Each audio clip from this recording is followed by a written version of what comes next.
Cerita berawal dengan seorang pria yang tengah mengawasi pergerakan seorang wanita dari CCTV. Memperhatikannya dari awal ia memasuki lift hingga berjalan menuju mobilnya di parkiran cuy. CCTV itu terus mengikuti wanita tersebut sampai dia membuka kunci pintu mobilnya. Ada lelaki yang turut pula masuk ke mobilnya tanpa ia sadari cuy. Dan setelah ia masuk ke dalam mobilnya pun terdengar suara teriakan. Dan selanjutnya mobil pun melaju seperti biasa. Dan film pun dimulai.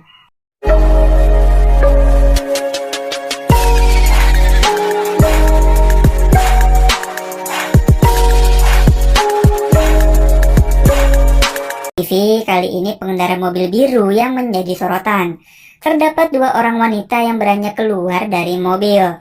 Nah, ini dia nih primadona kita, tokoh utama yang bernama Yang Woo dengan rekan kerjanya yang bernama Min Hee. Bisa kita lihat ya cuy, di sini Min Hee bersikap kurang baik sama Yang Woo. Di saat bawaannya Yang Woo banyak banget, Min Hee malah langsung cabut gitu kan, pura-pura nggak denger pas dia dipanggil sama Yang Woo. Yang Woo kesusahan banget bawa barang sebanyak itu yang akhirnya jatuh berserakan. Untung aja ada opa-opa ganteng yang bantuin Yang Woo membawa barang bawaannya ke dalam lift. Opa ganteng ini namanya Junho, security yang kebetulan sedang bertugas.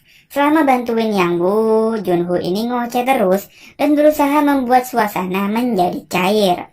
Bahkan sampai si Jung Woo ini langsung minta manggil Jung Woo dengan sebutan kakak.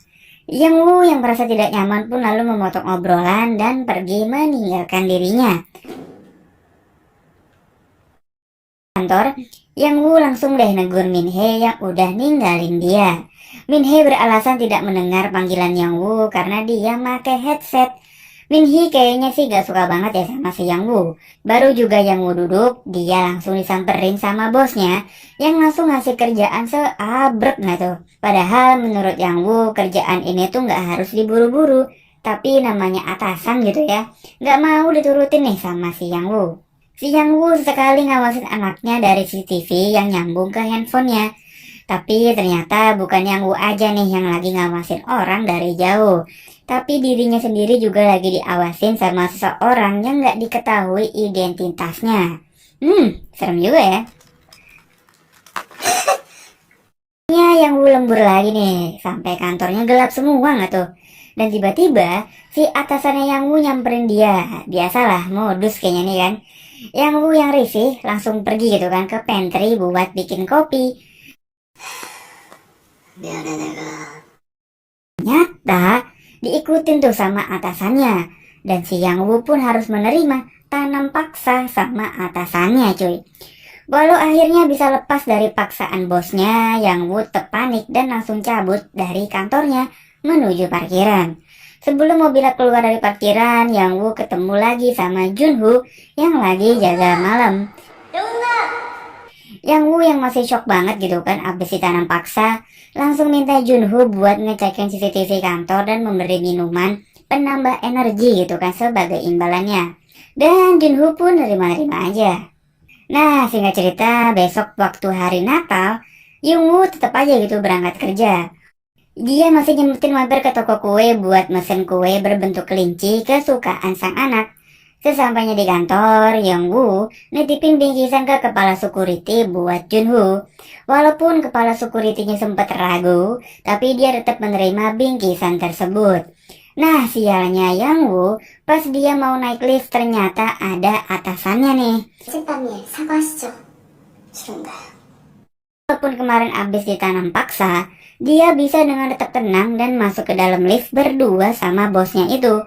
Dia bahkan juga menyuruh bosnya minta maaf atas perlakuan tercelanya semalam, yang dengan angkuhnya malah ditolak sama bosnya.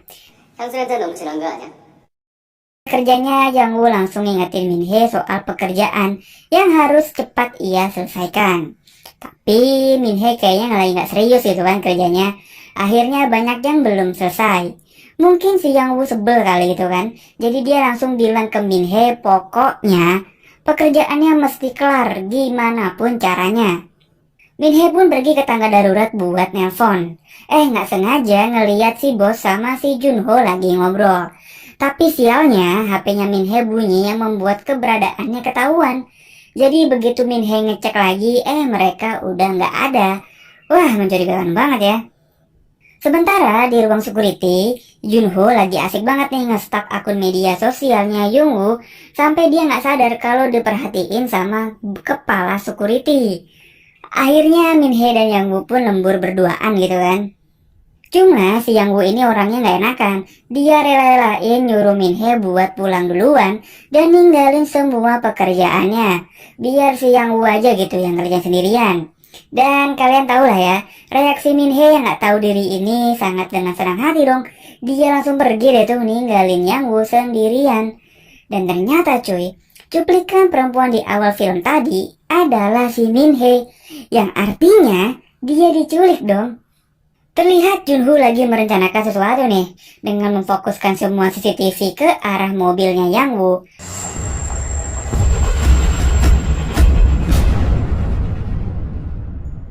Tapi tiba-tiba pas si Youngwoo lagi jalan ke arah mobilnya, satu parkiran tiba-tiba mati lampu.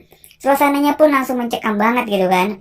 Youngwoo yang mulai panik pun makin buru-buru buat nyampe mobil. Tapi nggak disangka-sangka, pas dia mau buka pintu, malah kesetrum dan pingsan. Waduh. Pas pertama kali sadar dan membuka mata, Youngwoo langsung ngeliat Junho di depan dia nih. Youngwoo pun langsung bertanya tentang apa yang terjadi pada dirinya. Junho beralibi kalau mobilnya Youngwoo dengan secara kebetulan terkena kabel yang putus, sehingga membuat mobilnya menyalurkan arus listrik yang juga membuat konsleting pada lampu-lampu di area parkiran. Tapi pas Youngwoo sadar dia udah berganti pakaian menjadi gaun berwarna merah, otomatis yang gantiin dia tidak lain dan tidak bukan, ya si Junho gitu kan. Junho pun beralibi lagi kalau dia ngeganti bajunya Youngwoo karena bajunya Youngwoo basah kuyup. Perasaannya Youngwoo udah nggak enak banget. Dia memutuskan untuk langsung balik lagi ke mobil dan pulang. Udah yakin banget dia bisa kabur. Nggak taunya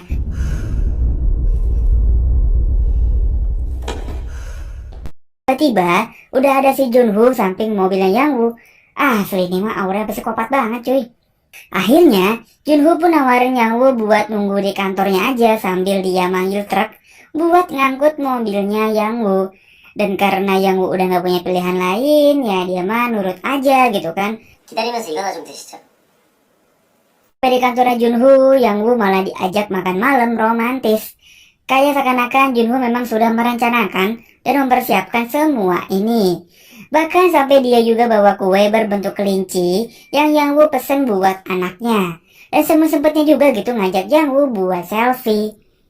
Youngwoo yang makin takut langsung nelpon taksi buat jemput dia dan ngotot minta keluar dari kantornya Junho.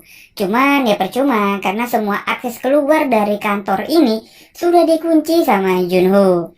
Dan mau nggak mau Youngwoo pun balik lagi ke kantornya Junho buat minta kunci.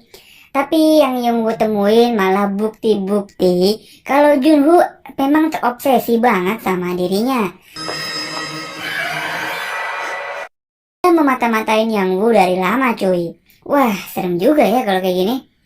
Setelah Junho kembali pun Youngwoo tetap pura-pura nggak tahu gitu kan dan ngomong seperti biasa. Tapi ternyata dirinya nggak dibiarin pergi sama Junho. Dan Junho juga udah tahu kalau Youngwoo pasti udah melihat semuanya. Dan keluarlah aslinya si Junho ini.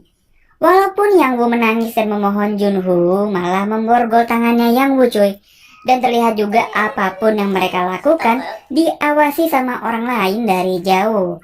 Youngwoo yang udah pasrah banget akhirnya nurut aja sama si Junho. Junho pun bawa Youngwoo masuk ke dalam mobil. Dan bukannya keluar dari basement, mereka malah tambah masuk ke dalam. Bahkan ke tempat yang gak boleh dimasukin oleh sembarang orang. Betapa terkejutnya Youngwoo yang ternyata Junho membawa Youngwoo ketemu sama bosnya. Dan Min Hee sudah dalam keadaan terikat cuy. Junho berulang kali menakuti akan menabrak mereka berdua dengan kecepatan yang tinggi. Bahkan Min Hee sampai ngompol nggak tuh di celananya. Junho pun turun dari mobil dan menyalakan kamera pengawas miliknya. dan ngajak si bos buat selfie. Ternyata naris juga ya mereka. Tapi ya namanya udah ketakutan, bos ini nggak mau diem. Sampai akhirnya Junho kesel dan nyayat kening si bos sampai bercucuran darah cuy.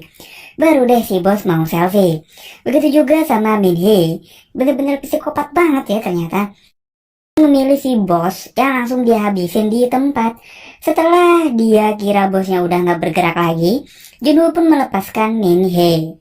Namun, ketika Junho dan Yang Woo akan pergi, bisa-bisanya si bos hidup lagi. Junho pun langsung kembali menghajar si bos abis-abisan cuy. Nah, kesempatan inilah dimanfaatkan oleh Yang Woo untuk melarikan diri. Yang Woo yang berhasil kabur malah langsung nyamperin mobilnya buat pakai sepatu dan ngambil sesuatu yang sekiranya bisa digunain sebagai senjata. Dan tiba-tiba muncullah Min Hee. Aduh, ngagetin aja ya. Akhirnya Min Hee dan Yang Woo pun memutuskan untuk kabur bareng-bareng nih. Mereka kembali ke pintu menuju lift dengan bertujuan membukanya dengan kunci yang berhasil Yang Woo ambil di kantornya Junho.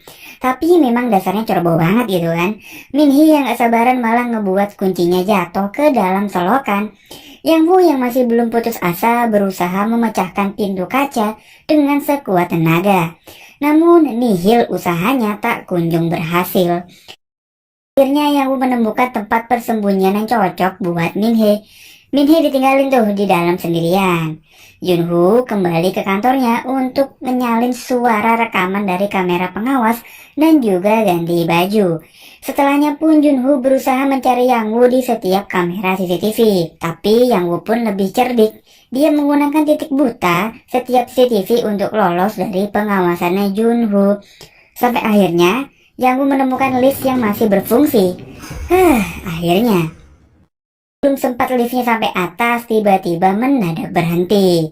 Yang Woo pun mencoba meminta tolong lewat tombol emergency. Dan sialnya, yang jawab malahan si Junho cuy. Yang Woo lupa kalau di lift juga ada CCTV. Dan otomatis Junho bisa mengendalikan lift dari ruang pengendali dengan sangat mudah. Tapi tidak mau menyerah gitu aja, Yang Woo pun mencongkel pintu lift dan mengganjelnya dengan sepatu. Lalu memecahkan kamera CCTV agar Junho tidak bisa lagi mengendalikan lift dari jauh. Udah aman-aman nih. Si Min Hee segala pakai keluar cuma gara-gara di dalam ruangan itu ada tikus. Langsung aja tuh dia ketahuan sama Junho dari CCTV. Aduh, beban banget ya nih anak. Junho pun memanfaatkan Min Hee supaya Yang Woo mau keluar dari liftnya. Nah, orang baik mah susah ya, tetap aja gitu nggak tegaan. Akhirnya Yang Woo pun mengiyakan permintaan Junho. Setelah balik ketemu Junho, Yang Woo pun berpura-pura baik nih sama Junho supaya dia nurut sama si Yang Woo. Dan kesempatan itulah yang kembali dimanfaatkan Yang Woo untuk melarikan diri. Dia menyemprotkan parfum ke mata Junho dan memukul kepalanya dengan akuarium hingga Junho tak sadarkan diri. Nah, setelah Yang Woo berhasil kabur lagi, entah keberapa kalinya nih kan, orang-orang yang mengawasi mereka dari jauh pun langsung panik, nyariin kemana Yang Woo pergi. Dan ternyata Yang Woo pergi cari sinyal buat nelpon polisi. Tapi sialnya HP-nya Yang Woo malah terjatuh jauh dari jangkauannya. Tiba munculnya bapak-bapak yang lagi mabok. Bukan yang nolongin Yang Woo gitu kan, tapi malah balik ninggalin Yang Woo bareng si Junho cuy. Junho kelihatan emosi banget nih setelah dipukul sama Yang Woo. Tapi bukan yang ngelukain Yang Woo, dia malah ngemukul dirinya sendiri gitu. Tapi seketika polisi datang nih dan Junho langsung gerak cepet nyetrum Yang Woo sampai pingsan. Terus dia ganti baju lagi deh, ngeladenin polisi yang ngecek karena dapat laporan dari si Yang Woo. Tapi naasnya si Junho pinter banget, jadi polisi tidak menemukan apapun. Ya sih, 그럼요. 수고하세요. Kejaran lagi sama Junho, akhirnya Yang Woo ditolongin sama kepala security yang tadi. Dia dikasih kunci gerbang supaya bisa kabur. 형님은 그냥 1층에 계시지 왜 내려오셔서 다시 열고. Tapi emang udah jalan ceritanya sih ya, jadi gagal lagi gitu kan buat kabur. Kali ini dia digagalin sama bosnya yang tiba-tiba hidup lagi. Yang Woo sempet terkejut banget dan nggak ngerti apa maksud ini semua. Tapi ternyata si bos dan Junho memang sudah bersekongkol gitu kan. Luka sayatan di dahinya bos ini juga cuma bohongan aja cuy. Yang Woo yang kebingungan pun cuma kepikiran buat lari dan kabur. Dan tanpa sengaja Yang Woo malah membuat bosnya kesetrum sampai pingsan. Tapi belum sempat ngambil balik kunci gerbang dari tangan bosnya, Junho pun keburu dateng. Dan malah ngebunuh si bosnya. Karena Junho kesel banget nih, bosnya pernah melakukan tanam paksa sama si Yang Woo. Sementara Junho sibuk sendiri, Yang Woo pun balik ke kantornya Junho buat ngambil pisau cuy. Dan mereka pun baku hantam.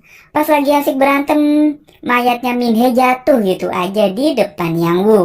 Kali ini Junho udah kehabisan kesabaran cuy. Dan memutuskan mau ngebunuh Yang Woo. Tapi ya tetap aja si Yang Woo bisa kabur. Emang panjang umur ya kalau orang baik cuy. Akhirnya si Yang Woo main asal ambil kunci mobil dan kabur. Tapi di tengah-tengah malah dia ditabrak sama Junho. Akhirnya mereka main tabrak-tabrakan layaknya bom-bom kar.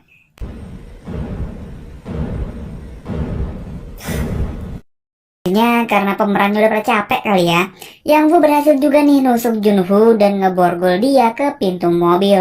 Junho pun yang frustasi karena nggak bisa ngebunuh Yang Woo, malah ngebunuh dirinya sendiri.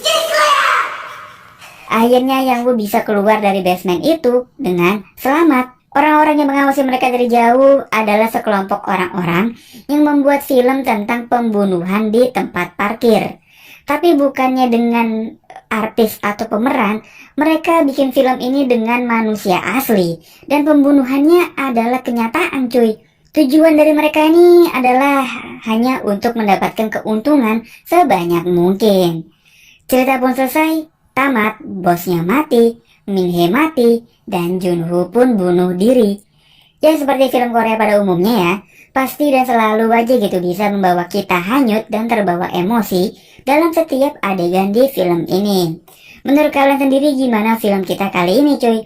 Tulis di kolom komentar ya.